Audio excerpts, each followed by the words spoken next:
मार्कण्डेय उवाच नारायणं परब्रह्म सर्वकारणकारकम् प्रपद्ये वेङ्कटेशाख्यां तदेव कवचं मम। सहस्रशीर्षा पुरुषो वेङ्कटेशः शिरोवतु प्राणेशः प्राणनिलयः प्राणान् रक्षतु मे हरिः।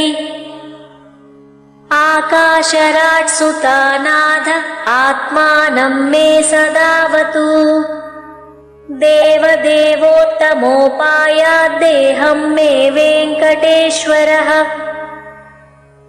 सर्वत्र सर्वकालेषु मङ्गाम्बाजानीश्वरः पालयेन्मां सदा कर्म साफल्यं न प्रयच्छतु। य एतद्वज्रकवचमभेद्यं वेङ्कटेशितुः सायं प्रातः पठेन्नित्यं मृत्युं तरति निर्भयः।